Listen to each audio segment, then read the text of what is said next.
Hello everyone, in this video we'll try to learn how to do complex animation. Suppose you have lots of animation, you want to do it and you want to do it in an easy way, and then this video is for you. In this video, right, we'll learn how quickly or easily you can do animation. So let's just begin. So I'll just open up Blender Video Editor workspace. I'll just have some sample images. I'll just bring up here and then just import those. So we'll take this image. Let me just extend it a bit, and then I'll add, there is a ball image also have it. This is the image. So let me just first resize it. So what I'm selecting this clip and then typing G and then yes to scale it. So I'm just moving my mouse button to the left side. Let's just select G and then move this up, maybe here. I'll just keep it here. What we'll do is, right, if you want to do multiple animations, right, so what I will do, I'll just extend this clip maybe on top of this. Suppose you want to do multiple animations and very easy way, right? So what we can do is that for that there is an option here. You have to add auto keying. So auto keying, nothing but, so whatever you do, right, the modification, the changes, all those things, it will add a keyframes. I've opened the transform panel here so that you'll understand. What I will do is that I'll just move it here, and then if I select this particular ball channel, right, and then if I type G to grab, and then suppose if suddenly it comes up here,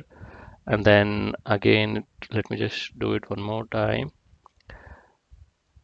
and I'll keep it here. So if you see it, it added a keyframe here actually. So now if I move right a bit, I'm typing again G, and then let me just do some more stuff like this here, and then if I go a bit right, so slowly I'll type again G, and then just I'll move here, and then I will go some more bit, and then I'll again type G, and whatever the changes I'm doing, right, it is adding a keyframe. If I move again here, right, and then select G, and then I'm typing again G, I'm typing again G, and then keeping here. So all the changes, right, what I'm doing, it is adding a keyframe there, all those things. So let me just now again select and then just move this a bit here. Once it is done, right, so suppose all the keyframes are added here. Suppose if I want to move, right, I'll just zoom in. So what I'll do, I'll select this clip now, and then if I type G and then type yes, right, what will happen, we can zoom in a bit, and then I'll just type G again and then just move here. All the keyframes I've added here. The one thing you need to notice is, right, so let me just play and show you what has happened here.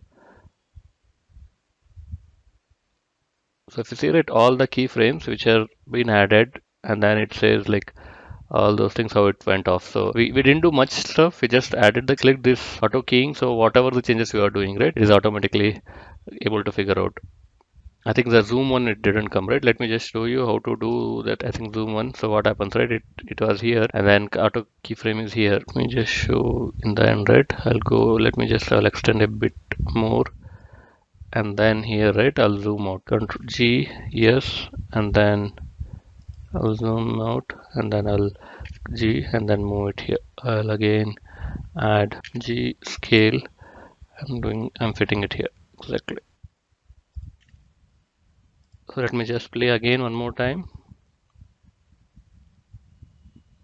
So if you see it, that zoom out effect also it got added. So I can just extend the clip a bit more, and then you can see how it is going on.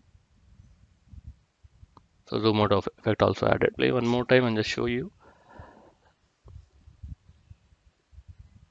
So the zoom out effects also came in. So the one thing we need to notice is, right, so what happens, right, if you don't disable this one, right, let me just have to disable it. Make sure that you disable it and then do modifications once you are done with the animation. If you don't do it, right, what happens, like whatever the changes you will do, right, it will add the keyframe and then it animate those. So that's the one disadvantage of this. So you make sure when you want to do lots of animation, just enable it and do the changes, and then it will record all the keyframes. You have to just make sure that you move the playhead and then do the again changes, and then move the playhead and again do the changes. So once it is done, right, you just disable it. Easily you can animate with auto keying feature. You don't need to do lots of stuff. You don't need to maybe understand how the concept works in the background. It's very easy, pretty simple, and then you can do complex animations or maybe multiple animations using this feature. Thank you all for watching.